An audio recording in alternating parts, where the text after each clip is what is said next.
Secret friends, unite!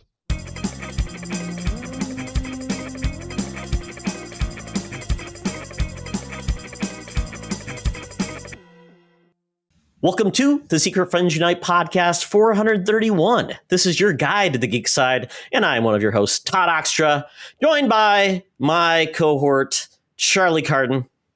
Hey, I love recording this time of night because then I get to show off the real collection, everything in the figure world. So if you're watching on YouTube, enjoy. It's all here to be seen. Yeah, and you can see the aluminum foil on Charlie's window. So yes. He looks like, because he's trying to keep in the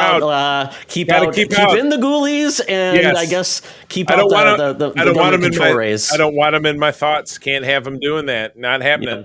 Yep, and he doesn't put any lampshades on his lamps because you know what? Absolutely not. It's that crack heroin. That's chic. That is, you put a lampshade on a lamp. That's a broadcast to Uncle Sucker. It's not happening. And we are joined by a good friend of the show, and I am trying to remember if you two have been on together. Absolutely. I feel like we have. I couldn't remember because sometimes, Charlie, you're out and bring guests on and things, but that's great.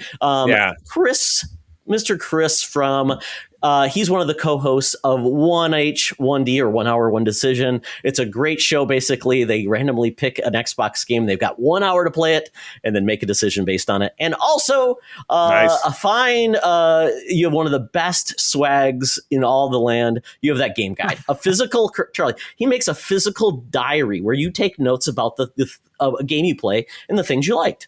I think that's such a cool idea. It sounds like the Grail Diary from Indiana Jones: The Last Crusade. Let he who illuminate this illuminate me.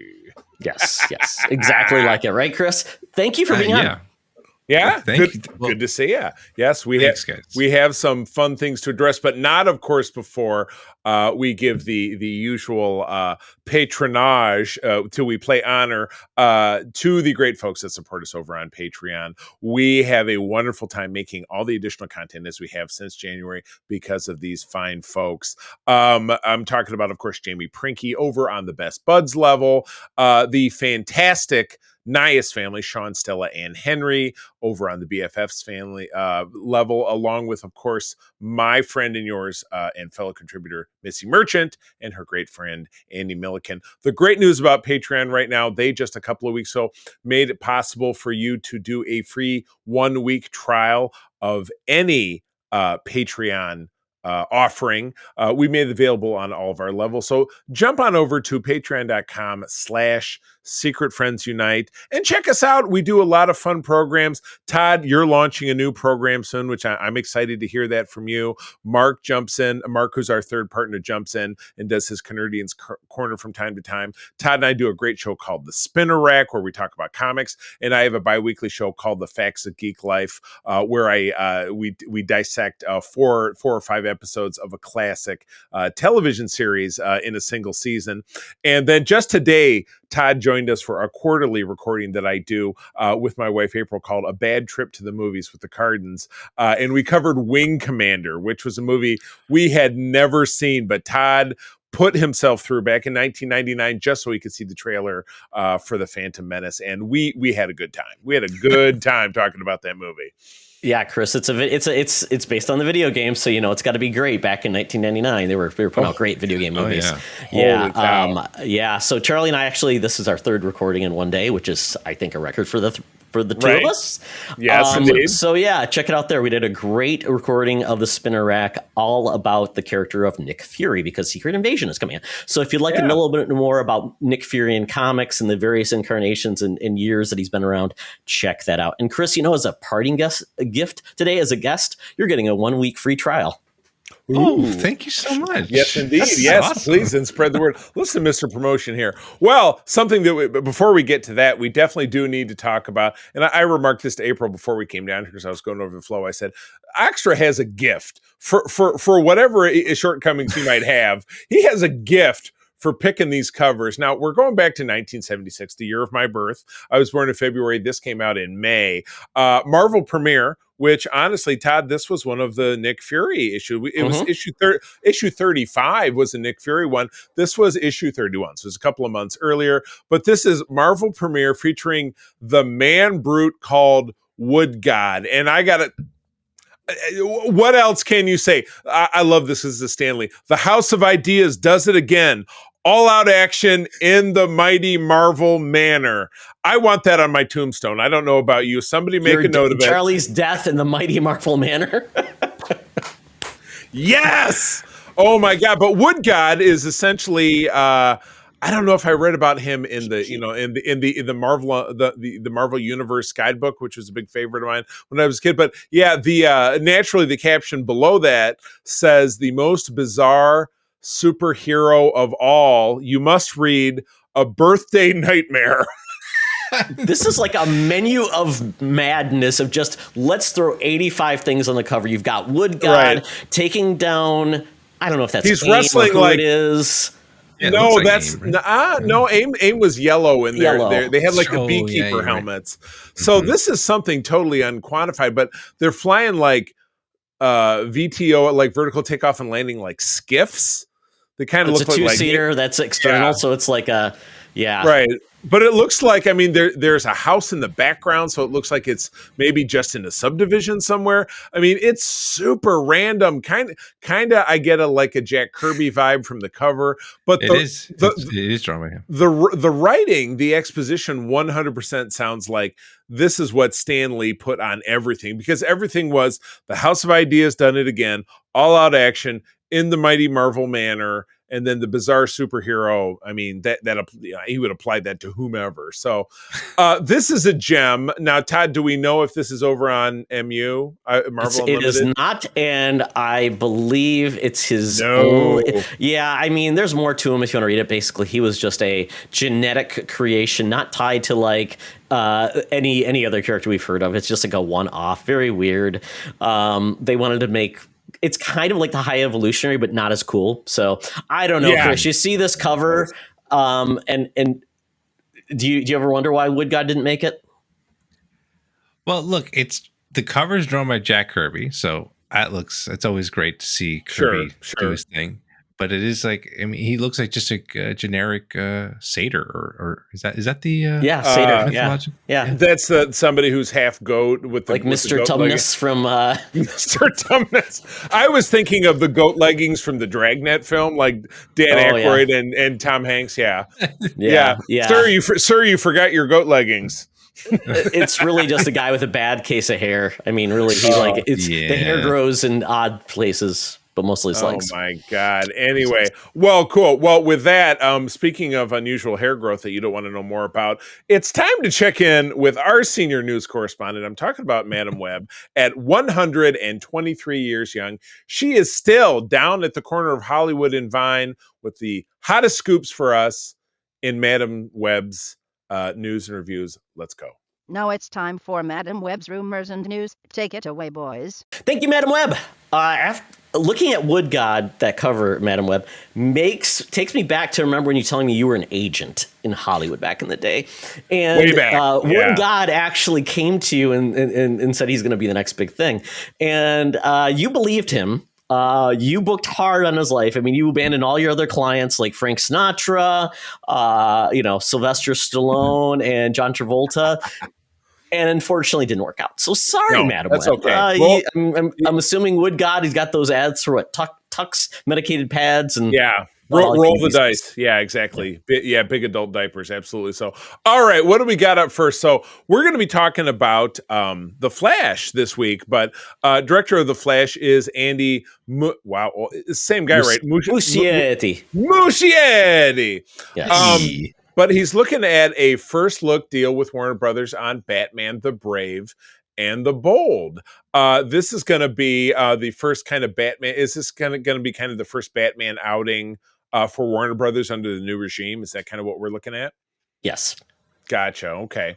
So, co-boss is James Gunn and Peter Safran. I keep forgetting about Peter Safran because he's just not a name. So it's like I'm talking about it and I think, oh, James Gunn and that other guy, Silent partner.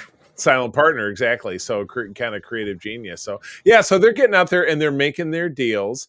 And he is somebody who's in the running to tackle Batman. So, Todd, what else has Muschietti done in the past that I would know about? Well, Charlie, you would know him most famously from the It movies. So, absolutely. 1 and It 2, and he is also working on the prequel series Welcome to Derry for HBO. He actually partners with his sister, who is actually a producer as well. Nice. And Warner Brothers back in the day they used to get really tight with certain talent, like directors. Yeah. So it was like Christopher Nolan and Warner Brothers were tight as thieves. They were always in things. And when we had some of the issues with WB dropping things because of the merger, it kind of put people on the wrong page. So this is, I think, this is their way to essentially cement some relationships and work with the people they like. And James Gunn is one to build relationships with people, and he's very tight. That's why you see the same people in his movies over and over. They love him. They have great. So it's kind of cool that they have faith, despite whatever the Flash will do. I think the fact that we know when the Flash was made, it was made under very crazy times. A really bizarre story about the star of that movie. And the fact is that he's been looked upon as kind of righting the ship, and he comes from horror to then do a superhero movie. That's kind of cool. So I like the fact that this could happen, and the fact that I think he's done a superhero film and he's directed 2 Bats, because there were 2 Batmen in The Flash. If you didn't know that, there is. And more, yes. That's true. That's true. Many bad dudes. Multiple bad So the fact that he could do that and do something new with that's the movie that will be Bruce Wayne and Damian as Robin. Right. It's based on a comic book. So that's maybe one we read in the future too, Charlie. So Chris, I'd be down. With that, the Batman that we've gotten, they really haven't had the Batman family. So this would really truly be, except for Batman Forever, which mixed bag. It's the best way to put it. What do you think? Is that a good show? Is that a good thing to do with Batman? The Bat family? Yeah, I mean, they've shied away a lot from the Robins, plural, and the Nightwings and stuff like that. I granted, there's the Titans show, which I think just wrapped up, right? Completely. I just finished it. Oh, nice. Yeah. Enjoyed it muchly. Got to get back to that one. Yeah. Yeah, I need to get back into it as well. But yeah, I'm excited. I'm a big Batman fan, so like to be able to see more than just Bruce Wayne doing his thing. Yeah, see the folks that help him, because it takes a family to run and save Gotham. It takes a Bat village. Well, it does. Ask Vin Diesel. What's the most important thing? Family. It's family. It's always family. It's always family. So yeah, I'm excited. Better believe it. Family, cars, and Batman already has the car area. Oh my God. We were just upstairs watching. We're on Mission Impossible 5 right now, which I'm going to talk about in the Geek Easy. But there is a great car chase segment in Spain. And April and I were like, they nailed it over doing car chase stuff, because at least it looks real. It's not Vin Diesel running into a pinball or whatever, which was, the first act of that movie that came out that we talked about a few weeks ago. Oh my gosh. Yeah, cars are cool, like a gun. You can put like Homer did with this an Homer's weapon and just keep smacking it. Using the car. Totally exactly. Fine. Yeah. So you know what? We don't know when this is actually going to happen, because we know the first movie that's coming out of the DC relaunch of the Gods and Monsters is going to be Superman Legacy, which Gunn is going to be writing and directing. Nice. So that one's probably, I think, 2025. I know we're going to get a gap with DC where essentially Aquaman will be the last DC movie, and I can't remember when Joker for la early next year. I don't know. Is that one in the can? Because if it's not, it's I believe it already is. Remember they were filming it with Lady Gaga and Lady Gaga. Yes, indeed. Lady Gaga is Harley Quinn. Oh my goodness. Oh man, absolutely. Yep. Crazy. All right, what else we got? Yeah, so next story is all about me. I just put this in there for myself and Larry Giver because I think we're the only people that really are fans of Babylon 5 that are 105 years old and, can overlook the good and the bad of that series. Fair. And we do know J. Michael Straczynski is trying to get essentially a reboot of Babylon 5, which I think is cool. Why not? It's a great story. It needs better production and better acting and directing, I think. If they get those things, because I thought the writing was great. It was minor things you got to handle. It's like all these things and it'll be perfect. It's like so just like so close. I mean, it was a syndicated show, cheap budget. They did the best they could at the time, right? Especially after going after like Star Trek. We've talked about this before, but this is really about Babylon 5. I think them trying to establish some things I think this first thing that they've got coming out is an animated movie, essentially. It's going to be on DVD, Blu-ray, and streaming. I believe it's WB, so it might come to Max, which would be great. Nice. But it's essentially an animated 90-minute film where it is essentially tied to the continuity. It's a one-off story. They've done this before. They did a thing called Lost Tales. They did other like standalone movies, kind of like, so just to get more content out there and tell a bigger story. I don't know if they ever got a bigger budget to do, but I still enjoyed them. I thought because they covered a lot of different areas that weren't tied into like the main storyline. Well, this one, I'll just give you the synopsis.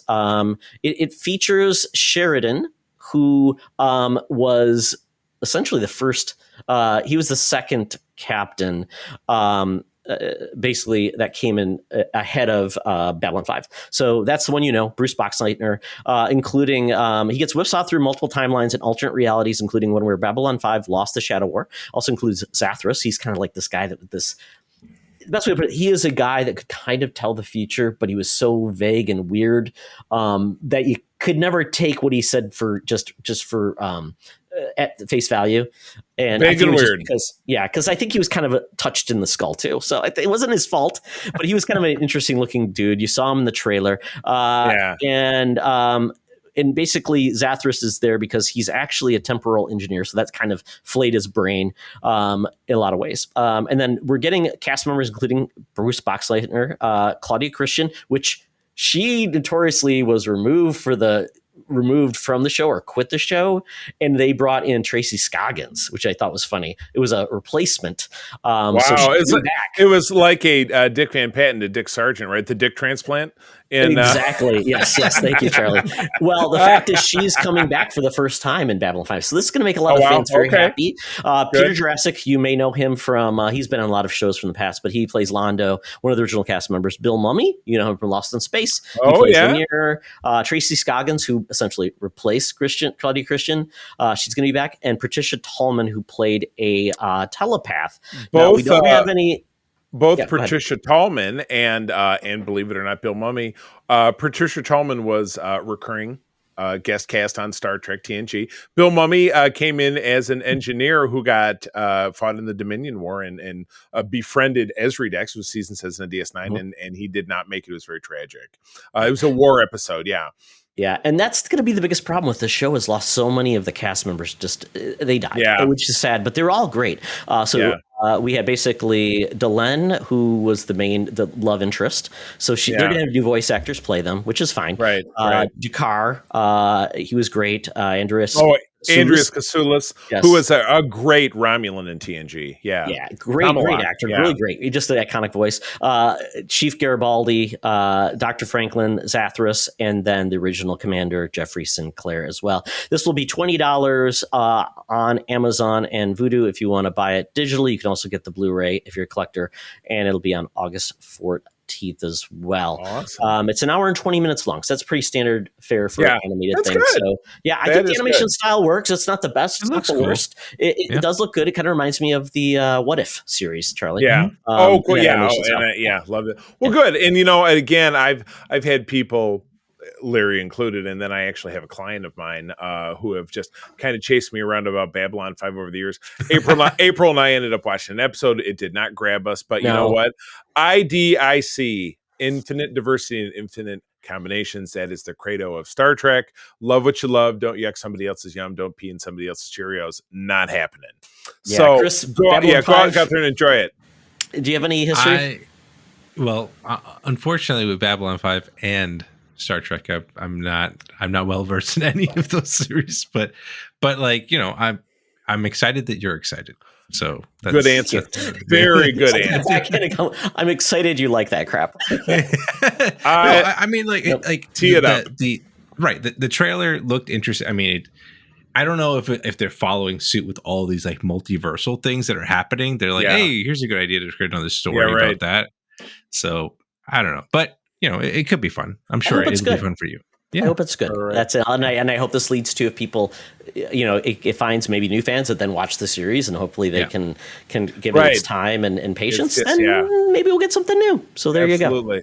Well, speaking of time and patience, get ready to have a lot of patience with literally anything in the entertainment world. So stretch. Yeah, there is the WGA strike going on right now. And as we've said on the past several episodes, we here at Secret Friends Unite across our network are deeply in support of the folks who are striking to make their living wage, being in part of the entertainment industry. So as long as this goes on, if it means we don't have new content next year, that works for me. That's okay. These people need to be able to put food on the table, pay their bills, and feed their families, and that is really all that it's at. But that being said, the good folks at Disney, who are not helping the situation clearly, have announced delays to things like Star Wars, Deadpool 3, the entire MCU slate, and oh boy, this last one really breaks my heart, delays to the Avatar sequel. It's another 20 years until they get on with the series. Okay.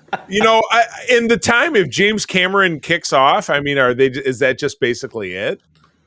Ooh. I mean, he's got to be. He's never dying, Charlie. That man will live forever. He 100% has to be in his late 60s. Yeah, I'm just saying. Yeah. He's not a young man. He's been making movies since Piranha 3D came out in like 78. I mean, oh boy, yeah. So I mean, if you figure he's the age of our parents, he's in his 70s. You know what I mean? Yeah, I don't know. He looks pretty good though. He's a pretty healthy guy. Yeah, doesn't look, but no, it's all that money and arrogance that's keeping him alive. I'm not a fan. Sorry, I'm not a fan of his. Born in 1954, so he is about 9 years younger than my mom. Yeah, he's between 5 and 6 years younger than my parents. So yeah, absolutely. So mid-60s. Yeah. But anyways, so the highlights of the delays: live action Moana, and again, Disney catch a hint with this live action shit. It's just not gonna fly. Will now be released in 2025. Deadpool 3 has been pushed up from November to May of 2024. An untitled Star Wars movie is debuting in December of 2026, Avatar 3, 2025, Avatar 4, 2029, and Avatar 5, 2031. It's funny because I'm such a nudnik with the calendars for Code 47, which is the Star Trek show that I run on our network. You're also planned out to 31 too, aren't you? I do have a schedule out to 31. That's absolutely the truth. Because after a certain point, we're gonna reach talking about all the shows to the end. I'm gonna break. And do Google calendars go out that far? I did it in a spreadsheet. But yeah, as we get numbers. We're going to start with whomever I'm recording with. We're going to start over again. We're actually going to start over again with TOS. So, but that'll be about because everybody's forgotten it all because of Alzheimer's. Well, if you figure out people don't go back and listen to them, but again, with that show, I've had a shift in co-host, so fresh perspective. I like that. But anyway, back on this. So yeah, I mean, big shuffling. Yeah, Captain America: Brave New World. Pushed from May to July of next year. That's the next big one that I'm excited about. Thunderbolts in December of next year, Blade in February of 2025, and Fantastic Four in May of 2025. But again, this will continue to get pushed out if there's nobody to write these scripts. And with the writers also going on strike, I believe that it is either imminent or it's already gone. It's already happened. I feel like I haven't heard a lot about it. Nobody's doing anything. Yeah, like you said last week, Todd, it's going to be craft services trying to write and star in the movies.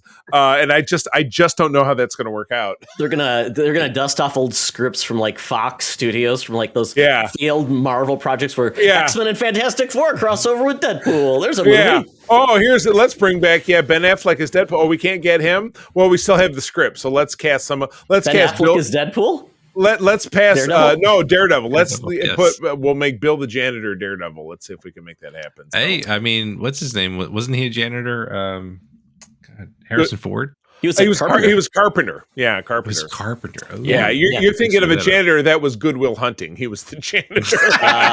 Yes, the janitor with the heart of gold and a brain to do calculus. Thinking about these Marvel titles, because then we do have Avengers King Dynasty, then 2026, and then Avengers Secret War to 2027. I mean, at this point, if we think about this, and we haven't even talked about the TV shows with Marvel, they're so connected. Right. I'm like, I don't even know, how do they juggle that? How do they figure out well, if this moves, then we can't do this because we wrote this. I'm like, yeah, got to. I don't know how you can even do that purposefully in a great way and really still be successful, because we don't know the TV outcome. And I know they were talking about reducing the number of TV shows per year too. So I don't know. Well, the good news is they've reduced it a lot, because now nothing is getting made. So that is a 100% workforce reduction. Great work, guys.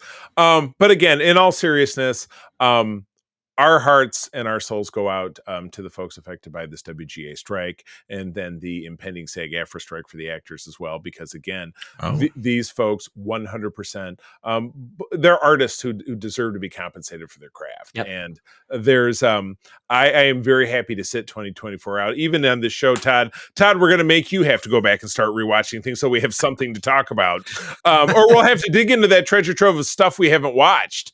So I write the flow.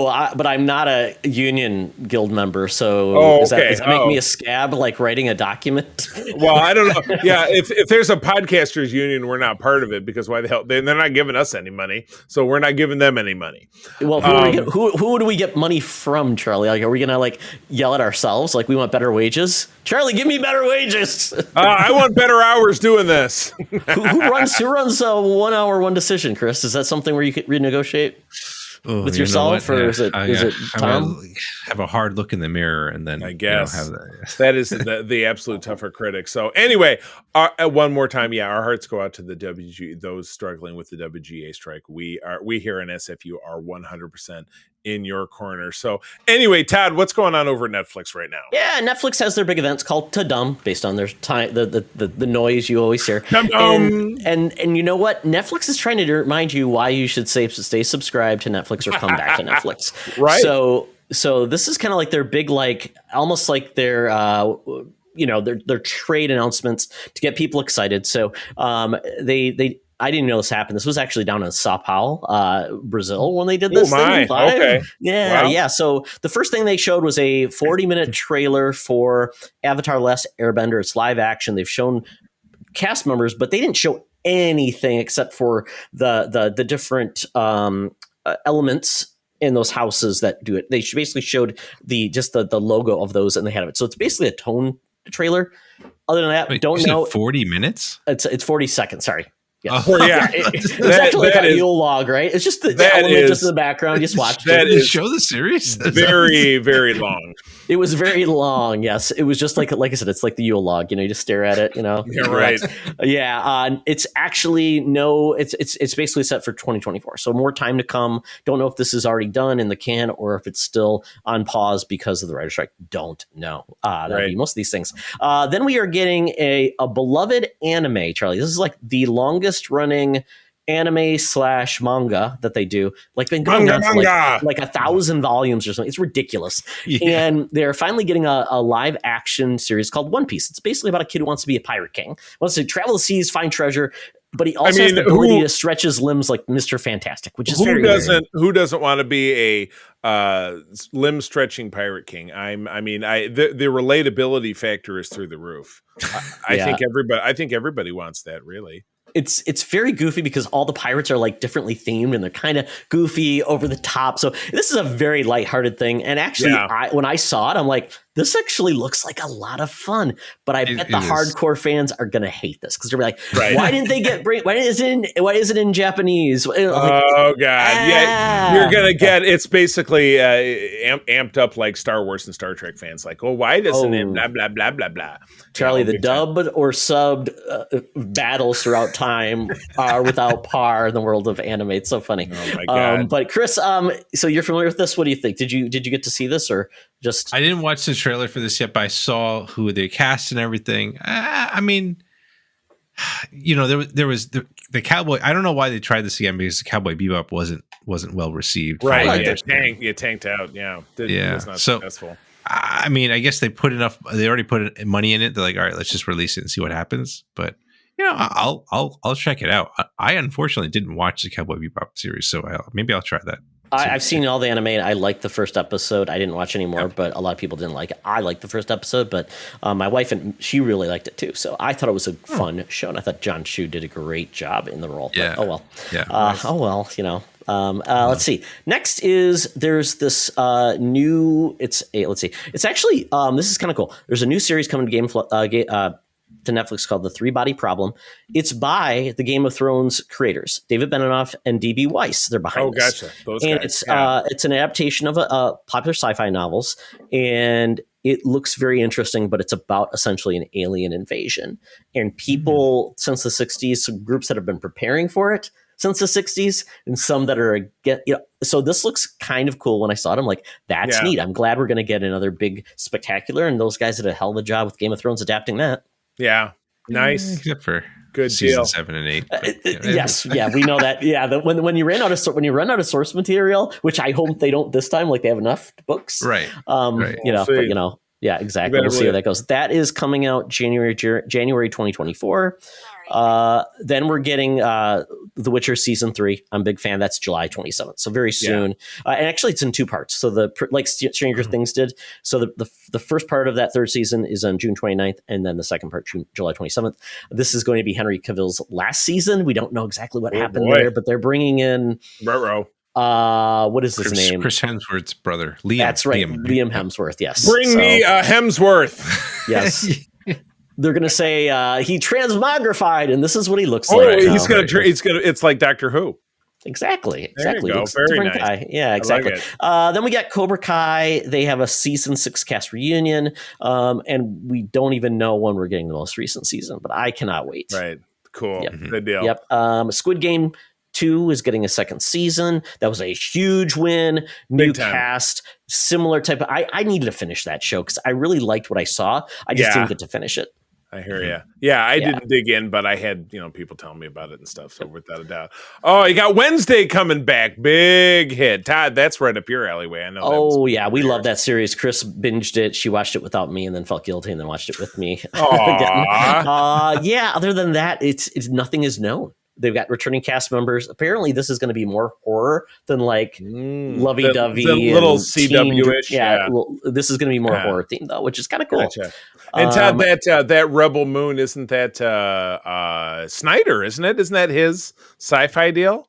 Yeah, this is Zack Snyder doing what did you want to do? He had what the Army of the Dead on Netflix, which some people liked. I didn't care for it. Then he's doing his own. This was essentially his pitch to George Lucas for a Star Wars film. And apparently didn't go anywhere. And so now he's doing himself. It's a 2-part action epic. And it's going to be coming out December 22nd. I mean, Ray Fisher's in this. He passed away. Damon Honshu, Michael Huisman is in this as well. And other than that, we're just getting behind the look scenes of this. I want to see what like a trailer for this because I really want to see what it looks like. But with Zack Snyder, his stuff typically looks pretty good. It's the actual execution, the script. His trailers are fantastic. His trailers are good. It's just the actual movie. You're like, wait, what? He's the teaser. He fooled me with Sucker Punch. Man, that movie. Yes. That was a wing commander right there. So, and then Todd, Stranger Things, is this the end of Stranger Things that they're talking about? I believe this is the final season, and apparently they're talking about making like almost every episode like movie length, which is crazy. Oh man, very crazy. The biggest announcement though, Linda Hamilton is joining the cast. Yes, I did see that. That's fantastic. Linda Hamilton. Did you see the last Terminator film? We rewatched that just when we were in LA. When we were in LA and just killing time before we got on the cruise. I had my Roku with me, so we were in a B&B, and I think we were like, oh, we're killing time. So we watched the last Terminator movie because Terminator is very LA, you know what I mean? Because the movies were set there, and she was great. She was really great. Yeah, really great. And I think Dark Fate was the name of the last movie. It's in the top 3 Terminator movies. Wow, of the 97 Terminator movies they've made. Yeah, oh my God. Yeah, they've made 6, right? 6. I never saw that the one with Christian Bale. I never saw that one, but I heard it wasn't good. Yeah.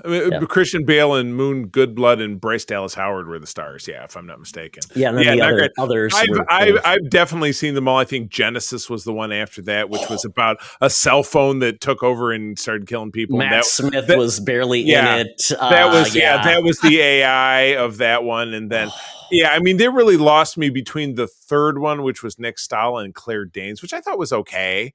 And then compare it to the rest. Was that 3? That was 3. And then if you skipped 4 and 5, and then like I said, I was just talking about Dark Fate, which was with Linda Hamilton and Madison. God, what is her name? Real tall, skinny gal. It's escaping me. Yes. In Hollywood? Oh, there's hardly any of I know. those. Exactly. No, I really enjoyed it. So, well, cool. I look forward to seeing her in anything at all. Well, with that, that's the end of the news. Todd, it's time to say goodbye to Madam Webb. Got to get out that Fuber app, that Feeble Uber app. Time to get down to the Geek Easy, down to Scuggsville, Nasty Town, talk about what we're enjoying. So let's go. Talk nerdy to me. Talk nerdy to me. Welcome to Geek Easy. Drinks are poured, music's playing, and we are ready to get our nerd on. So, Chris, you got a veritable list of things to talk about. So, give us the hot takes. Hot takes on it. Yes, hot takes. Yes. All right. Well, Across the Spider-Verse, it's fantastic. Great movie. Loved it. I actually just watched the movie on Hulu called Flamin' Hot, which is based on the story of how that whole Cheetos, controversial. Did he do it? Did he not? Apparently he was a big lie. Did he not, or did he not do what? Make Cheetos or eat Cheetos or kill somebody over Cheetos? He worked for them. It's just that he's claiming that he was the one that created Flaming Hot. That he's Mr. Cheeto. Okay, he's the Cheeto sheriff, as it were. Right. the flaming hot impresario that set the world on fire. Yeah. Oh my! How was it though? I mean, was it? It wasn't a bad movie. It was like it was okay, and I think this was Eva Longoria's first directorial debut. Oh wow! Yeah, okay, awesome. So it was kind of cool. And I've been watching The Family Stallone. I've got to watch it. Yeah, it's on Paramount Plus. I loved him in Tulsa King was great because my wife and I love Taylor Sheridan, and Todd will chuckle because that is Yellowstone and it's 1883 and it's 1923 and he's on a roll. So he got Stallone for his most recent. Yeah, the Tulsa King, it was him. It's Martin Starr, and it's about he ends up in Tulsa and takes over basically a dispensary. It's awesome.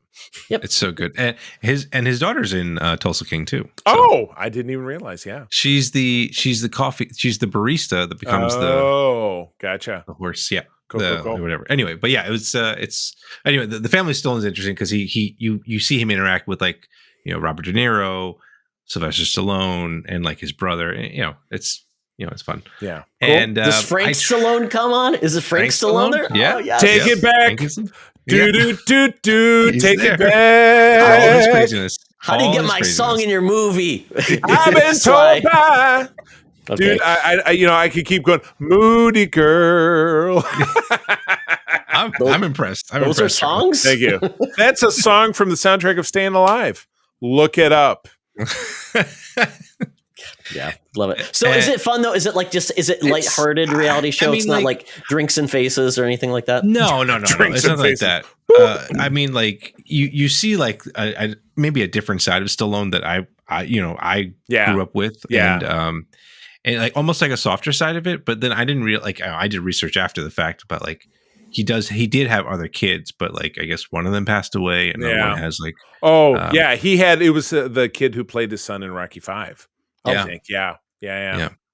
So I mean, but he's trying to make it a concerted effort. And the other interesting part was, with Family Stallone, there like the interesting part was the fact that his wife actually filed for divorce, and during the recording or filming of this, so I was kind of curious. I was like, oh, go on, but it's still not, the whole season's not out yet. It's an ongoing weekly series. Yeah.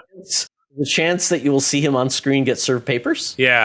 I don't know. Ooh, that's too real. Well, I'll have to tune in because again, being a very avid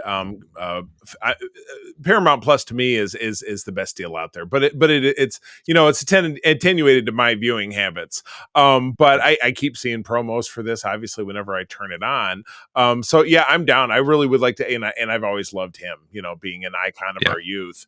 So I'm totally down. I would love to see. So is this a 10 episode deal, and is it like most of the way through it? So yeah, it's I think 6 episodes have been released so far. Cool. So yeah, cool. Ooh, there'll be a cliffhanger. Yeah, maybe because he's in cliffhanger. Oh my god! You did it, Todd. That was bold. You did it. I did it. It was a bold choice. Where's the confetti that comes from the ceiling? Or something? Yes. Oh my goodness! Add that in post. Yes, I will. Good deal. Yes. All right. But Chris, last thing. Oh well, I mean, just real quickly, I tried to. I've heard so many people tell me to try The Expanse. I know, right? Todd has been up my butt for that for about 5 years, and I'm sorry. I'm not giving it up. I couldn't get into it. Charlie, I watched like 2 or 3 Ted episodes. Lasso, Charlie, you cannot trust yourself. right. So yeah, because Chris, just to bring it up to speed, my wife and I we watched the first couple of episodes of Ted Lasso a year or so ago, and we were like, eh. And then I got Mark and I got Todd just sideways up my butt. Oh my God, it's the greatest show that's ever been invaded, blah, blah, blah, this thing and that thing. And I was like, fine. We tuned in after the third and final season started, absolutely fell in love with it. Blasted through the episodes, got caught up with 3 or 4 episodes left that we had to watch, and the end of it was Tearjerker City. So yeah, but The Expanse, that came on 5 or 6 years ago, and we watched and we're like, I guess maybe this and that, but I guess. I mean, but yeah. You two just were like, just not so much, huh? Yeah, I like Thomas Jane. Like I think he's a good actor or whatnot. Yeah. But like I don't know. Yeah. It was just like so much going on. I'm like, and I'm like, can I watch something else right now? Yeah, right. Maybe I can. So exactly. It's a slow burn. If you do want to give it a try, I'd say watch at least the first 5 episodes. After that, then I say if it doesn't grab you after 5 episodes, but with any type of long arc, to say I watched for 2 episodes, I'm like, but you probably haven't even met all the characters yet. This from the man who very famously watches one episode of things. We call it Todd a Show. Watch one episode and say, I think I can figure out how the rest of the series goes. We turned it into a segment on this show, for God's sakes. Todd has seen one episode of everything that has ever been made. Probably. Oh my God! But at least I try a taste and I find something new. I love it. So that's what I love about it. I love to try new things and see what engages me. Like, that was a great show. I like it. Excellent. Well, Chris, not everybody's perfect. So you've come down a little bit in my book. Po Buddy's Nerfect in Australia. Okay, I'm taking over. Just today, the much anticipated Walking Dead spinoff, Dead City, debuted on AMC. We have AMC Plus, which we get through Amazon Prime. We have a bundle of AMC Plus and Stars, of which Outlander came back this week. I'm not going to talk about that. Todd can't sit through listening to me talk about Outlander. But this was pretty exciting. So we have jumped forward maybe 5 or 6 years past the series finale of the core Walking Dead show.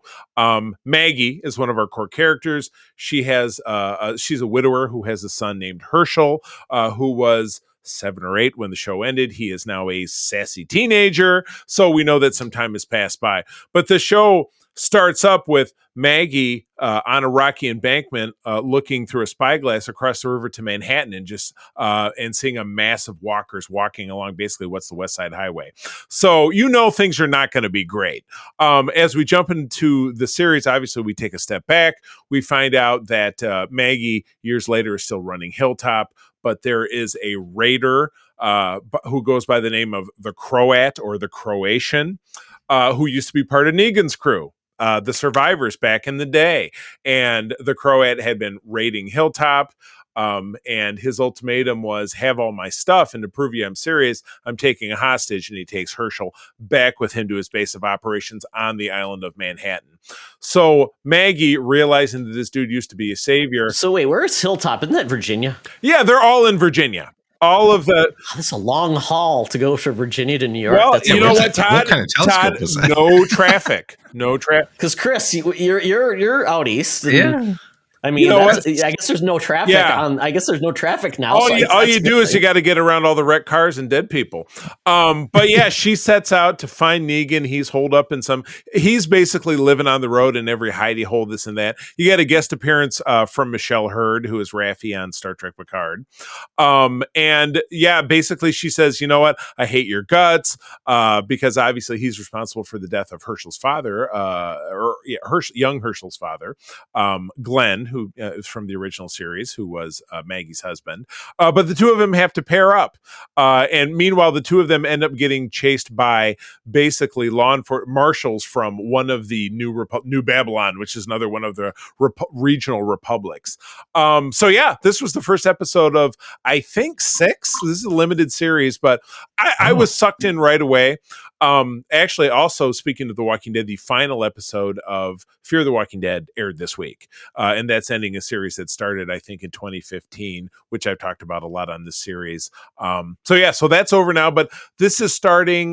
This is Dead City, where obviously we've talked about it before that we're getting a spinoff focusing on Daryl Dixon in France for some reason. And then the one that I would say we're all really excited about is the spinoffs that picks up with Rick Grimes and Michonne, which is going to be at an undisclosed time. But yeah, Todd, I know you're a Walking Dead guy. Tune in. You're going to enjoy this one. I thought it was good.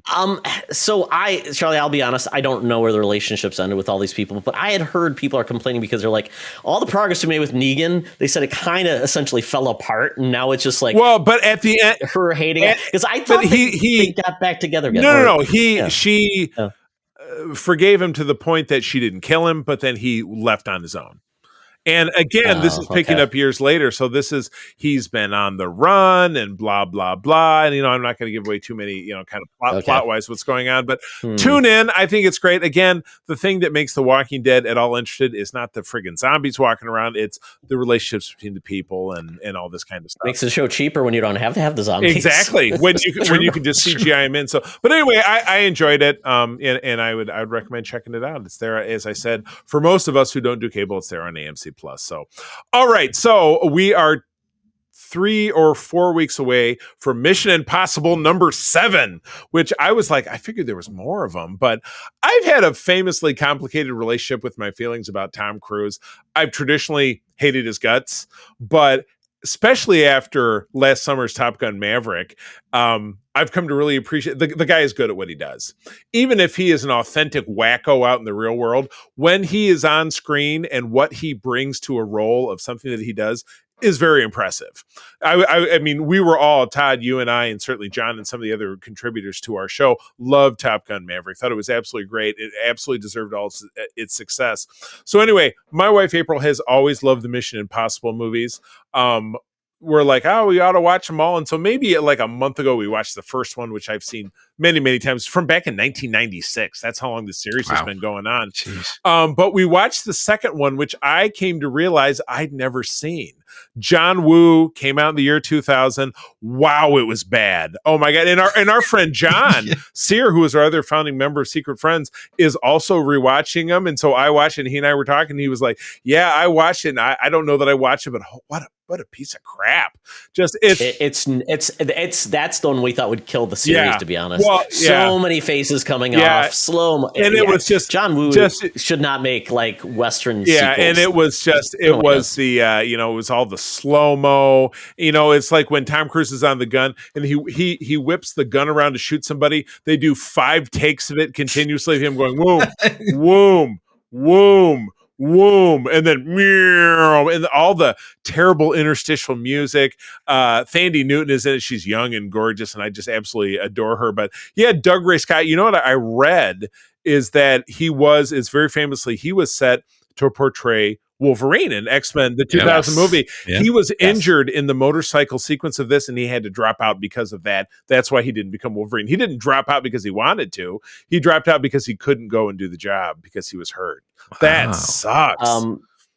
Did this one have the Limp Bizkit version? Yep. Of the song? Did it really? Now you know why I want to hate me. Because that was it. I missed that. That also tells you the quality of it. I mean, and again, it was right, Todd. We were talking earlier today about the early 2000s, when 3D came back, and they had one of these in the beginning when Tom Cruise is on vacation. He's climbing over the rocks at Moab State Park in Utah, and then he throws his sunglasses, and it was like boom, they explode. But it was oh my god, it was just anything of that time that they could have crammed into this movie. They found a way to do it. It was unbelievable. Now, that being said, we've subsequently watched 3, 4, and then we started 5 right before I came down here. They're all great. I actually, the J.J. Abrams did the third one. If you're a fan of J.J., you enjoyed that, which I did. And then again, I've said it before, these movies all tends to kind of transmogrify. You can't really say, oh, it's this, like we were watching the fourth one. I'm like, I remember there's a sequence where they're in a circular parking garage and he has to drive a car off the edge of a parking garage and it drops 100 meters, which Simon Pegg, who is Benji, one of the characters, makes mention of. And then in the fifth movie, there's a scene where Tom is hanging on the side of a plane as it takes off. And that was very famous in the trailer. They're all very enjoyable. Todd and I are part of a summer movie wager. I've bet very heavily on the fact that this movie number 7 will do well. So I'm trying to do what I can to support it as much as possible. But yeah, they're enjoyable. And again, Tom Cruise, for as much in the real world as he's just kind of a whack-a-nut, I really do have a lot of appreciation for kind of what he does. So I'm enjoying these films. It's a fun rewatch. Yeah, the fourth film Brad Bird did. He was the guy behind the Incredible. Yeah, right. So yeah, I mean they've hired really good directors. I think that's really where it came up. And I finally saw the latest one when I was 6, on the plane to Europe, and I know a lot of people like that because Henry Cavill. Oh and yeah, like the fight just. Yep. That movie just did nothing for me. I feel like, man, we're in the 6th movie now. It felt a little dead to me. Yeah. So I worry that this series is kind of like, this is, they've tagged 7 and 8 as being a basically a bookend of the series. It's going to be over. Okay. Yeah. But I mean, again, if the movie does dramatically well, could there be more of him? I hope not. It would be great for something to go out on top. It's always great when something goes out on top. I don't know how he's going to keep being able to do this. Like, I mean, if this movie comes out here, maybe the next one comes out in 2 to 3 years? Unless they were doing a simultaneous filming or something. I don't know if there's a date on the books, but could be. But yeah, I agree with you. I'm enjoying the 5th one so far. It introduced Rebecca Ferguson into the mix, and she's a great part. She's an MI6 agent. But yeah, I just remember, Henry Cavill. It was Mustache Gate. He had the mustache for that movie, and that's what threw off. That's what threw off. Was it BVS? It brought down the DCU as we know it. It destroyed all with the mustache. So anyway, all right, Todd. Real quickly, this would be one you and I talk about. But tip us off. Yeah, so Chris, I would say I've always made this recommendation. If you've failed to get into Star Trek before, the best way to get into Star Trek now is the newest show. Yes, it's only 10 episodes long. Mm-hmm. Strange New Worlds was probably one of the best first seasons of any show. Great, you don't have to know any of the other characters or history or anything else, except this is essentially the first entry chronologically for a Star Trek series, which is great. So predates Kirk. Spock is involved, but yeah, exactly. But you don't have to worry about that. All the characters, you're seeing them from a fresh lens, which I think is great. There's new characters and there's literally lots of adventure, which is great. Charlie, I think, has already mentioned this, that he has gotten screeners from Paramount Plus due to our friend of the show, Cool Kurt, who's helped out Charlie with that. So Charlie has already seen 6 of these, so he doesn't get to say much more than that because he may spoil himself or soil himself. I'm not sure which. I did. It's that good. It is that good. Yes. Wow. Yes. Yeah. Okay. So season 2 just kicked off. They're only doing weekly episodes, so you have Paramount Plus, so it might be a good way to just to watch the first episode, see what you think. It's fun because they're standalone episodes, which is the great part. So it's not like they're like, it's like I watch 10 to get the whole story. They do build, and they have great character moments, which is great. This episode was just a lot of fun. I think they've rectified the new age of Trek, as we would call it, with the Klingons. I think they finally said, because Discovery, they tried to bring in essentially a new area where Klingons are from that came and they look different than we're used to. It didn't go over with anybody. Nobody liked the design. It was weird. Yeah, so it was they tough. kind of brought back. Right. And it's funny because Charlie could tell you a whole story, and I won't give it the whole story, but essentially when Klingons were first introduced in the original series, we saw one group, they looked like a really bad like Asian stereotype. It was white guy. It was basically white actors painted a dull brown with weird eyebrows, and basically a Fu Manchu mustache. Yeah, it's bad look. Bad look, and they were just known to be like the barbarian race. And this, they're more classic, like you think of like Worf with the ridges and things like that. So they look like that. It's really cool. So they're in this episode. It's really just a fun episode. There's a distress signal. They have to go check it out. They kind of bend some rules along the way, and it's just a very entertaining episode. And they just nail it. And once again, they're diving deep. My only concern, Charlie, and you may have to just say it doesn't matter, and I don't think it does. Okay, but we feel like this Spock is so much more on a path when we first met him in the TOS, which I feel like if they just say it doesn't matter, that's fine with me. But it feels like, did he have like an emotional rinse then before he met Kirk? I mean, like on the Enterprise, because it's weird. Yeah, no, right? he's very different. And then if you look at, and this continues to evolve as the season goes on, his relationship with Christine Chappell, who's and she's a civilian nurse at this point, and for a character, she goes off. In one of the very early episodes of TOS, you find out that she was engaged and the guy disappeared, and then in that episode, she runs back. So she is going to leave, or she's going to part company with Spock, but there's always such a will they won't they kind of romantic tension between those two characters in TOS that this is obviously headed towards, without betraying anything that happens in the next 6 episodes, it's something happens at some point that they end their friendship kind of breaks apart. They're not as close. Okay. Something is coming. Yeah, maybe Spock gets an emotional block or something. Yeah. Maybe that's how they explain. If they want to explain it with Vulcans, and again, Spock was not successful with this. The Vulcans, and it's explained, Vulcans have emotions that are really very much stronger than human emotions. Vulcans are a passionate, physically powerful race. They have certain limited psychic abilities, but they are very forceful and powerful, and their emotions are savage and dangerous, which is why they repress them. When a Vulcan truly needs to purge their emotions as much as possible, they go through a ritual known as the colonar. Spock attempts this. Todd, remember a colonoscopy? Not a colonoscopy. I guess that'd do it for you. Todd, you remember when we watched Star Trek: The Motion Picture? That was the ritual that Spock failed to complete. But it doesn't mean that something doesn't happen between Stranger Worlds and TOS where he has because when we first meet him, he's pals with Kirk, but he's very Vulcan. You don't see his emotions very often. And that changes a little bit, not only as TOS goes on, but into the movies and everything too. So, but it takes long. But at this point, he's really dabbling with his, I'm having strong feelings about Chapel, but he's engaged to a woman. And, is that going to come to a head? What's that going to look like? So, and he's playing a lute. I mean, it's basically it's the Vulcan mandolin, which is featured in he played it with the space hippies in the season 3 of TOS. So don't let that scare you away. But it is there is a couple characters. Obviously, Kirk has shown up. He will have more appearance, and then Spock, of course. Those are like the heritage characters. We've also got Uhura, exactly. Pike and Number One are also technically heritage characters as well. But anyway, and Chapel and Mabenga. So really, most of them are heritage characters. Exactly. But like I said, this is the first time you're really meeting or experiencing them. So there's don't have to worry about any of that baggage. Sure. But there's baggage in the future. It's like future baggage is arriving in Atlanta. Yeah, exactly.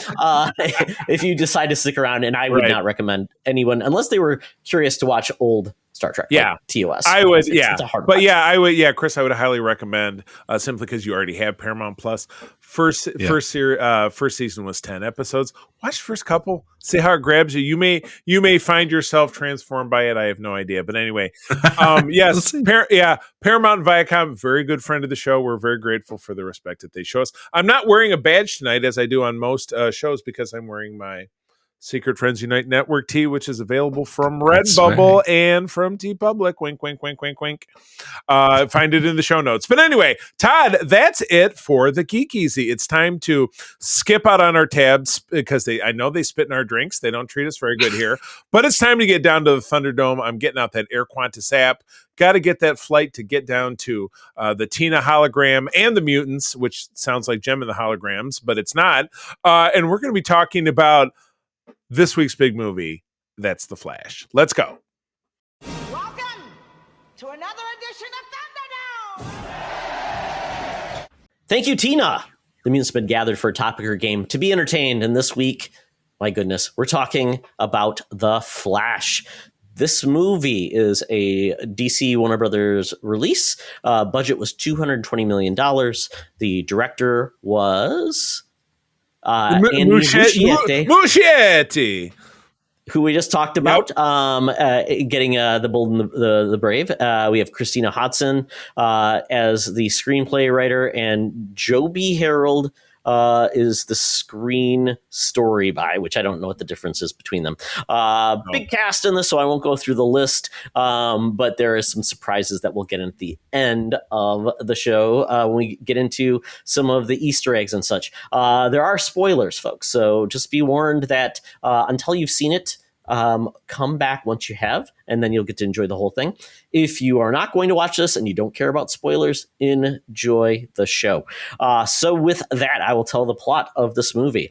Worlds collide in The Flash when Barry Allen uses his superpowers to travel back in time in order to change the events of the past. But when his attempt to save his family inadvertently alters the future, Barry becomes trapped in reality in which General Zod has returned, threatening annihilation, and there are no superheroes to turn to. That is, unless Barry can coax a very different Batman out of retirement and rescue an imprisoned Kryptonian, albeit not the one he's looking for. Ultimately, to save the world that he is in and return to the future that he knows, Barry's only hope is to race for his life, but will making the ultimate sacrifice be enough to reset the universe and maybe run a little bit backwards on a treadmill? He does. You know what he does? It's the Tom Cruise run. It does. It is a little bit weird. He does he does weirder like than a that. wind up. Puts his hand like this next to his nose, like Santa Claus. This thing. He's like swimming. It's like speed skating, right? Yeah, there you go. Yeah. So there we go. So if you're in for the ride, we are ready to go. Okay. So this, when we do our movie review discussion, it's really kind of more about, what did we like about this? Right. What'd you think? Just back and forth talking about kind of this movie as a whole. It's not to give you a rundown of every plot point, but if anyone, we as we go through this, if anyone needs a reminder of something that happened, just because a lot happened in this movie, timelines are clunky and quirky. I know. We can always. I know. April fell asleep at least once, but it's not because it was boring. No, not at all.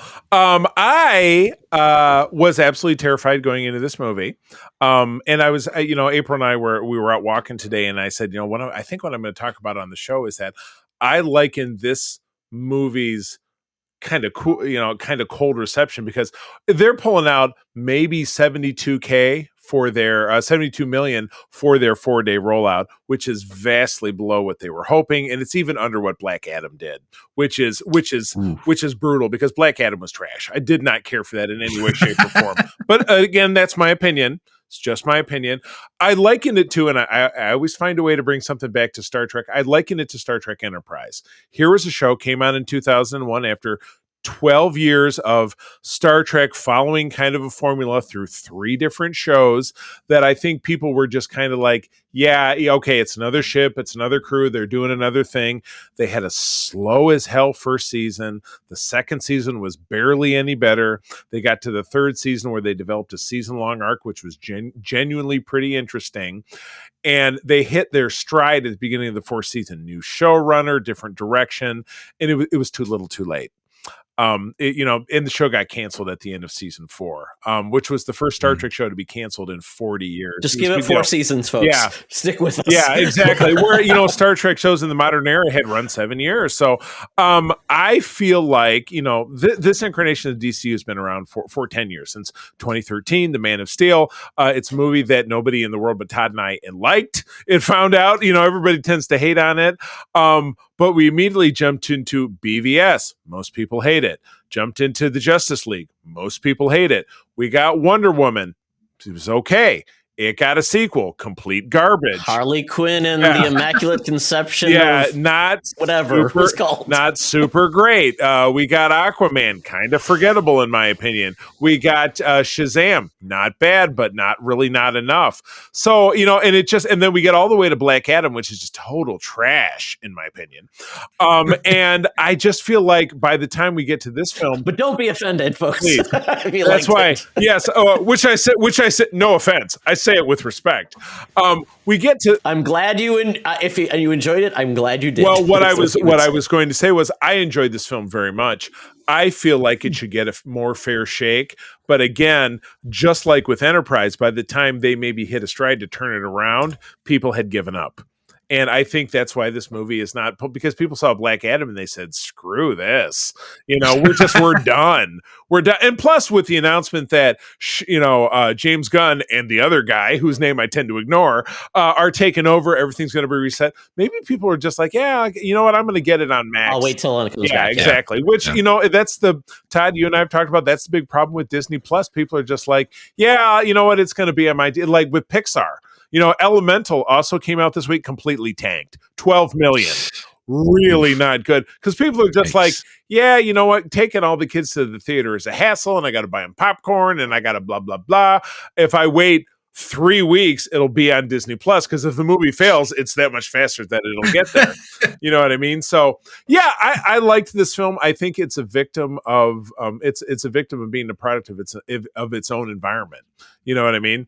I think it could have done a lot better if what preceded it wasn't so bad. I think that's the biggest problem.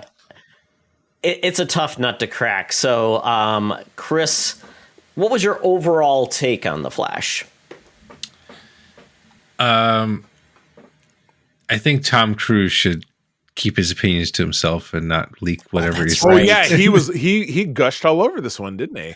He did, and I think the problem was it hyped the movie a bit more up for me than it needed. Yeah, and yeah, I mean, even James Gunn was like, "This is like one of the best superhero movies he's seen," and I was like, "Was it? I don't know. It was good. Yeah. I enjoyed my time with it." But I think they really tried to hit the the nostalgia, the cameos and stuff like that. Like, oh yeah, here you fun go. Cameos, really poor VFX, which I've been reading articles about. It's like they just, somebody took a day off, and it was like, what are they doing with the representations of Chris Reeve and Helen Slater? Have something to address. I actually have something to address that VFX thing, so we can say, because I do think it's very. Regardless of what it is, it was very jarring to a lot of people. I don't deny that. But it is Apollo X. But yeah, I mean, to your point. So, and Chris, I mean, and to your point, and we're going to get to the cameos, but did the cameos do it for you? Because I know some people, that is kind of like the main draw. When everyone saw Michael Keaton, like, oh my God, I want to see it. Was that enough for you? Or did you care? Did it really play into your enjoyment? I mean, I think that was one of the reasons why I went to go see it in theaters, was to see, Michael Keaton don the mask again. Right. So that was kind of cool. And you think it would be enough to have saved things, but it just it didn't pan out. No, and I think the other thing was like they said it was going to be based on Flashpoint, so I was like, okay, cool. I liked that. Sure. I mean, sure.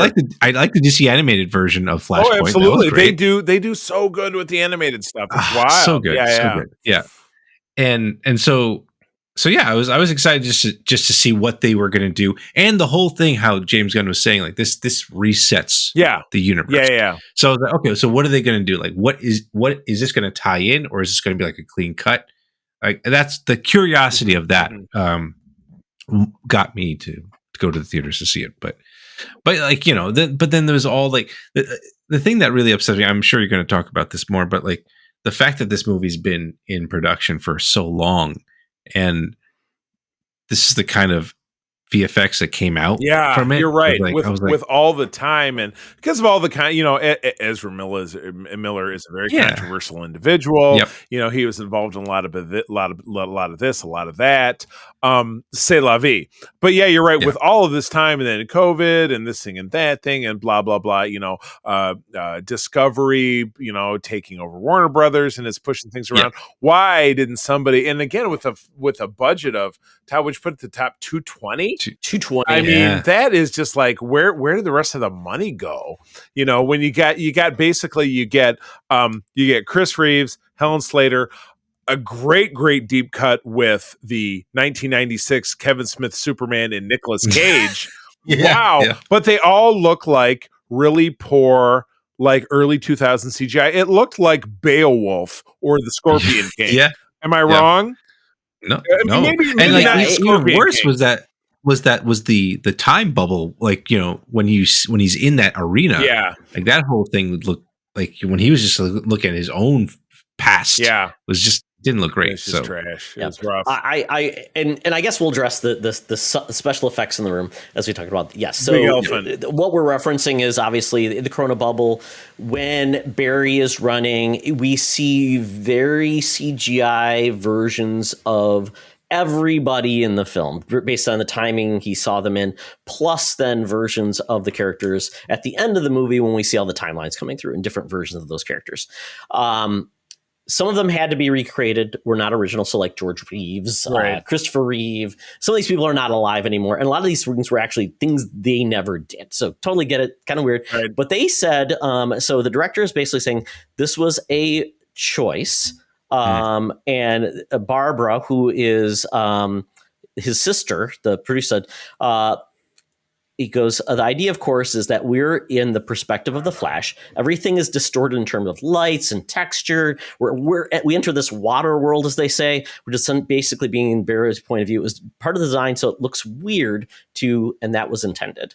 So they said that was a creative choice, because I'll be honest, if they had the money, they would have spent it to make it look as good as possible. I don't think anybody looks and go like, yeah, that's we could do that. I'm like, that's cheap. I mean, that's a creative vision. Yeah, right. I don't think you do something like that unless you mean to, because that doesn't pass the sniff test anymore. That is not like the Henry Cavill mustache, especially when they've been burned by that, Charlie.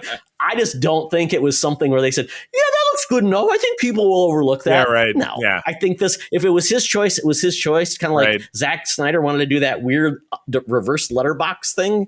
It was his choice. He didn't have to. He could do a thing and make it not black and white. So as it was, I get it. I didn't like that aesthetic. But if he said it was, then I'm just going to like, okay, it is. That's not a great choice. I didn't agree with it either. Right. I mean, even the Flash suit, I didn't think looked great either. I think it was better, because you remember it was better when you saw him, but it was a more of a sleek look. It was a little bit more in line with probably what's the most popularized version of it in the modern age, which is what you saw in CW with Grant Gustin. Before he changed it to that weird, like, loose suit. Oh, did he? He changed his suit late in the game. Horrible looking suit. Yeah. It looked bad. I don't know why they changed it. This movie really benefited from the kind of Tom Holland approach to Spider-Man, where they didn't need to belabor his origin again. Like, well, in the case of Spider-Man, it's like, all right, Uncle Ben died, blah, blah. We've seen it 40 times on screen. But we know that, that was really explored in the television show, which people have seen. Right. And then, you assume your audience is savvy enough to understand, okay, well, this is two different versions of the same character. But it was really not relevant when we met him when we saw the clips of him in BVS. Then we met him obviously in the Justice League. How he got it, we just knew that he got his powers, and we just didn't really need to belabor the point. And we saw him get his powers multiple times in this movie. Right, exactly. And it became relevant to the story in this to have little twists and turns around, and that was totally fine. Yeah. But yeah, I found this incredibly enjoyable. And I find it to be unfortunate that it falls into the Star Trek Enterprise trap. It's, you dredged up so much bad will in the last 10 years that people are just turning away. People who are in the know are just like, this is what I said to April. I said, if John Q movie viewer went and saw Black Adam, was like, oh, it's The Rock and great, and it was a piece of crap, people are like, oh, another movie from DC, I'm not going. And that's where we're at. Yeah, and the hard part is too, the last time we saw the Flash in a film was 2017, I believe, in the Justice League. Right. That's a long gap to bring out a hero and say, oh, are you that excited? But I think a lot of people have just forgotten about it. So it becomes a scenario of like, you don't have past success with other movies. You bring a character in that, we saw him in the Justice League. We didn't really care about him. He didn't grab onto anybody. He wasn't the smash hit star. Right. And then you bring him out in a movie. Are we really expecting it was going to be like a huge success, except for Tom Cruise willing it to an existence? I mean, that's the thing. And yes, the buzz, Chris, I think, everything coming out. So lowered expectations is always the best expectation to have, because guess what? Then you don't have to feel like you're betrayed by your own brain playing tricks. Because I was starting to hear some like negatives and this thing already. I'm like, oh crap, is this gonna be some flim flam on? Right. Is it really a lie? Is this going to be a lie? But I enjoyed myself quite a bit in this movie. Yeah. I had a lot of smiles on my face. It made me feel enjoyable. And I thought maybe General Zod got kind of a better take maybe than he deserved. We got a new take on Superman, which I really found enjoyable and different. Yeah. True. Some people didn't like Ben Affleck's costume. We got kind of a very superfluous Wonder Woman cameo. But let me tell you, that opening sequence, I was so enjoying myself. So fun. Yeah. I think, because we've got something, obviously, I think the premier one is from Quicksilver, Days of Future Past. Using those powers was great. Yeah. I thought it was poorly brought back and just a pale, trying to recreate, so awesome in this, in Days of Future Past. What movie was that? Phoenix, or? No, the second movie where they did the same. Oh, Dark Phoenix? No, it was Apocalypse. Oh yes, essentially just going back to you can't do with the X-Mansion and going through and rescuing everybody. Yeah. So I thought this was another solid attempt to do something cool. I thought it was entertaining because how the hell is he going to do this? It was neat, and the fact that he went for the food first before the kids made me laugh. I'm like, this is great. We're having fun. Baby in a microwave, dog, and then they replay that at the end. Baby if you watch in a microwave. Yeah. Yep. The dog's point of view was great. I thought it was just a blast. This movie delivered on a level that made me happy, but I could see other people be like, it's just another DC movie. Yeah, right. Well, it was just I can wait for it. I just felt like it was bad will, and people just saying, I saw Black Adam and I was like, this sucks. Or I saw Shazam. Shazam too. Shazam is kind of didn't do anything. Yeah, exactly. So this is, and then what, we have Blue Beetle coming out. That's going to tank. Aquaman. No, I mean it is. I don't know. I don't know. It's just that's a very low profile movie. I just feel like he's never been anything. I think it's a downward trajectory, and then by the time we get to Aquaman, but I don't think people attach that to anything else though. Yeah, because it's not Shazam. Where it's supposed to be the start of DCU, right? With that, no, we're still no, it's a hangover. Yeah, everything ends in Aquaman. So yeah, but what's his name said? It's not tied into anything, though. It's not tied to anything else. It's not. It's not. But again, it's not like. But again, I don't think that John Q. moviegoer really cares, because right now they didn't go see Flash because they didn't like Black Adam. Let's just say in this example, to the average people who aren't like us, people who don't read the trades and keep up on stuff and were really tied in, people who just went and saw a bad movie with DC Comics attached to it, don't want to go see another one. And they didn't go see this, and they're not going to go see Blue Beetle, and they might not go see Aquaman. I don't know. I think sometimes I think you just have a good time. Like Shazam did very well, the first one. The first one, right, but not this one. But then they had Shazam like 5 years between sequels. Right. I'm like, now you're delaying. So I think this could be different as a standalone movie. I bet the budget's pretty low. And I think it becomes it's the first Latino. Well, you know character. What, Todd, I think it plays very well. You didn't put it in your top 10, did you? Well, no, because I'm not dumb. I think because I think that type of movie at making like $100 million could be a huge success for them because I agree. Like, you know what? Who's ever heard of Blue Beetle? Yeah, well, I mean, we will find. You're right. It could be very niche, and we will find out. You don't know. Do a movie bet on that one, Charlie. We have to bet to see where it does. At the box office. All right, I'd be willing. Yeah, all right, well, cool. Okay. Well, Todd, what else we got here? We're going to start to wind this up. So I mean, I just give you the fun facts and Easter eggs really quick. We can hit some of these unless you want to hit anything else. But I mean, I think we've kind of said this movie is not more than you could add to it or take away from it. It is what it is, and you either enjoyed it or you didn't. Chris, you have a comment? I do. Well, I had a question for both of you. Yeah. Now, watching this movie, are you guys potentially content that this director is going to do Brave and the Bold? With the perceived lowered box office of this, I'm not sure. But again, it's a matter of, well, you know what? He still did something, and we got what's the better, maybe he's cheap, so we can afford him, and maybe this is not enough to get him blacklisted because it wasn't that much of a failure. Elemental was that much of a failure, over on the Pixar. So whoever directed Elemental over at Pixar, I think that guy's toast. I think Muschietti will probably move forward and still. And he's got a solid pass with it, right. And yeah. He's got a new series coming out with Derry. So I think by the time Batman: The Brave and Bold comes out, this will be, and you do have a new Batman. Yeah. Well, and I just meant from you guys watching The Flash. Oh, you think he's sure. Yeah, like I said, I found this very enjoyable. It hit the fun beats. Love that opening sequence. Like you said, baby in a microwave and the dog and everything. It was, unfortunately, not baby. That is not the title of this episode. This is not this is not Flash and the baby in the microwave. But I think that I think he'll get the gig. I think he did a competent job in delivering this movie.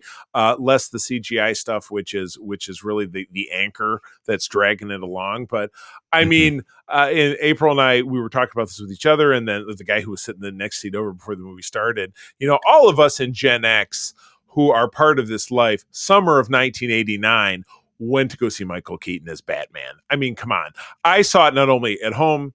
Chris, I live in Michigan, but I was visiting my uncle in San Francisco. I went to go see it there. I sat in because the theater was so packed. I was 13 that summer. The theater was so packed. The last seat I got was in the very front row, and this was in the years before recliners. So I was just tilted all the way back, watching it like it was IMAX. It was unbelievable. It was absolutely unbelievable. So, and again, my wife, who is not a comic book reader, adored this film, because she and I are the same age, adored this film at age 13. I mean, Michael Keaton as Batman is a very, I have my friend Joffrey, who's part of our Star Trek fan club, huge Batman guy. And it was a defining moment for him and his passion. And he's a martial arts instructor, guided him in that way. You know what I mean? So that was great. But again, that was not enough to save this film and to really deliver. I think it had too much going against it headed in. It's got a lot of baggage. Yeah.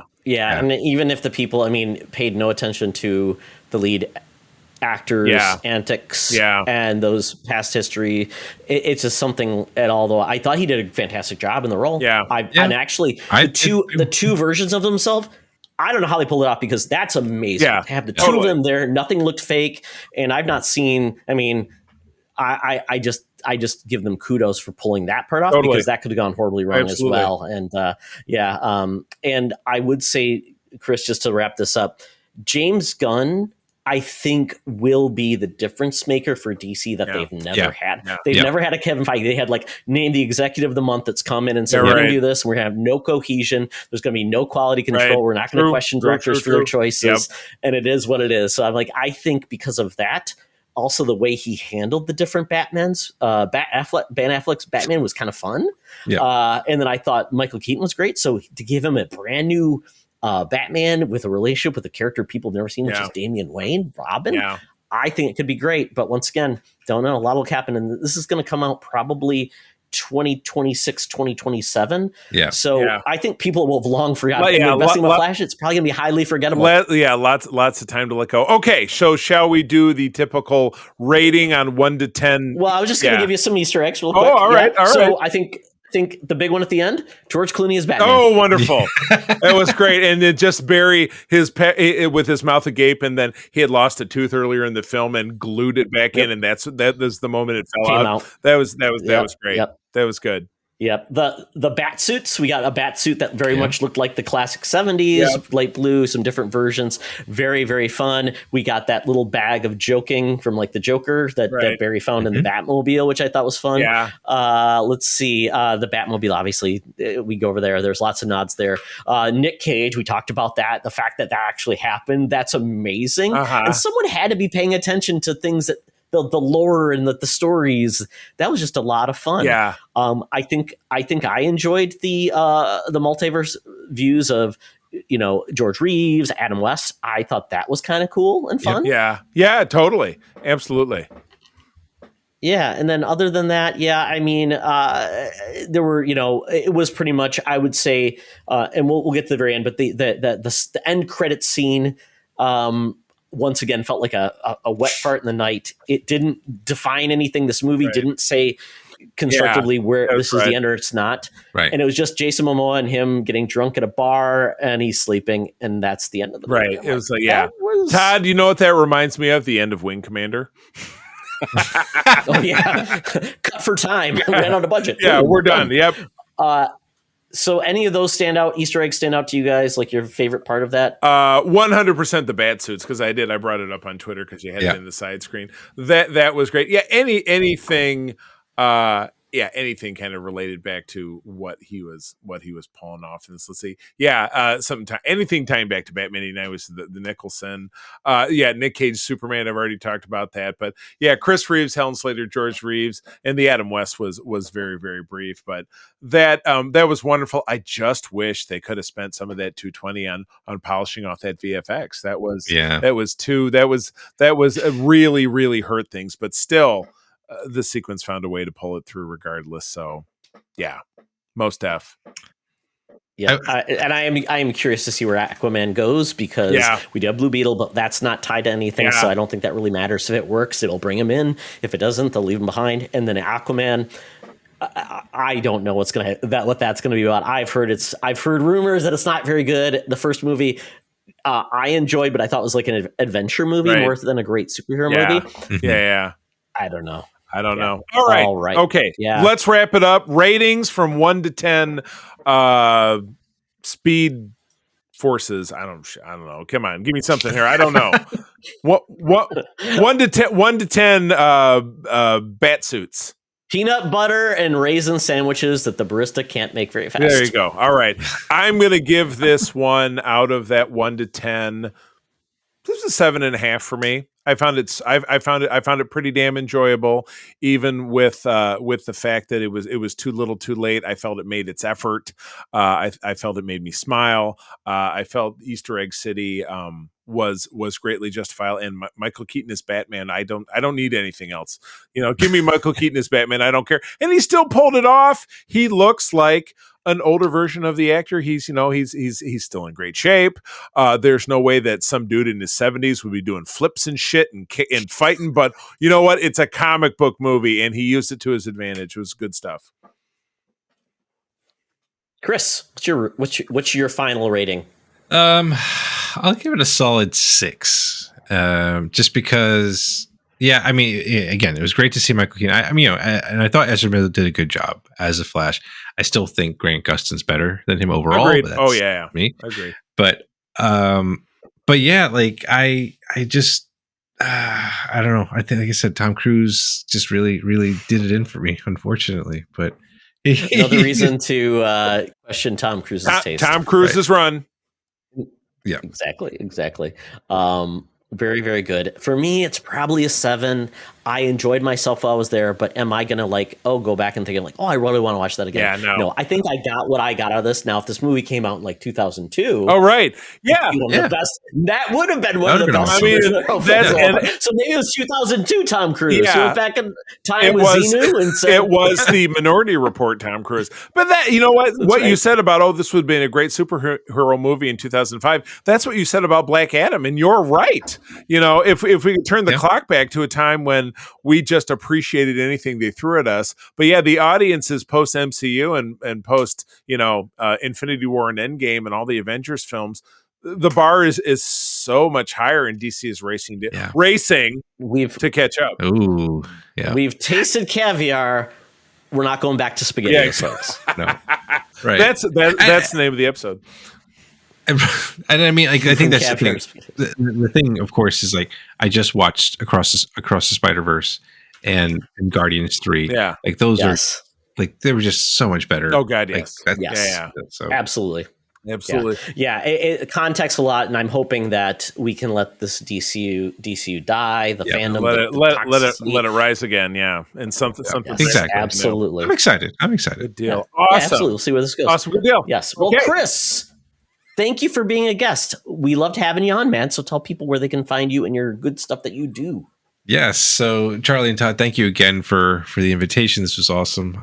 Always a good time chatting with you guys. And you guys can find me on Twitter at TC1H1D. I got my podcast pretty much everywhere on most podcasting platforms. And it is, again, 1 hour, 1 decision. And we have our videos up on YouTube under Quit the Build, our friends over there. And I think that's it. Oh yeah, and I do Twitch every once in a while. So if you want to pop in there too, twitch.tv/1H1D. So did you make $100 million deal, Chris? Oh yeah, that was the news day. I saw a headline. I said to Todd, Todd, what does this mean? I just don't understand. It means nothing at all. It's a gambling site. Is running a streaming point to get kids into gambling. Oh my God, that is terrific. All right, Todd, where do people find you out there? They find me at T-Oxtra, where I'm talking about the world of video games, sports, and other things. And apparently, Charlie, you'll love this, discussing and arguing about whether Star Wars is science fiction or fantasy. And it made me laugh because it made me think of it's Fantacrap. Well, yeah, if Krampusy or Fantacrap, yes, exactly. Krampusy or Psy, it's just that's what I love about the nerd world. Oh my God, and people will just make it their life to be like, it's this. I'm like, whatever. Okay, bro, enjoy. That's what I'm up to. Oh my God, and you can find me, of course, over on Twitter at the C3. Go ahead and spell it out. My wife April and I do run the USS Grand Petoskey, one of the largest chapters of Starfleet, the International Star Trek fan club in the world. We are based here in West Michigan, but I also actually run Region 13 for SFI, which is Michigan and Eastern Canada. If you're a Trekker in the sound of my voice, would like to meet other Trekkers in your neck of the woods, drop us a line at that website or any of our socials, and we will help you out. So friends, thank you as always for joining us. I'm going to tell you that sharing is caring, and to keep on trucking. Be the hero, not the villain. In a truck. Want to go nuts? Let's get nuts. This podcast is part of the Secret Friends Unite podcasting network. Visit secretfriendsunite.com for more great shows, articles, news, reviews, and more. Secret Friends Unite podcasts are available on Apple, Google, Spotify, and other podcast services around the world. If you'd like to be part of the conversation, you can join us on Facebook or our new Discord server, or follow at Secret Friends U on Twitter. Please subscribe to Secret Friends Unite on YouTube and visit our merch store at tpublic.com. Just search Secret Friends Unite. Thanks for listening.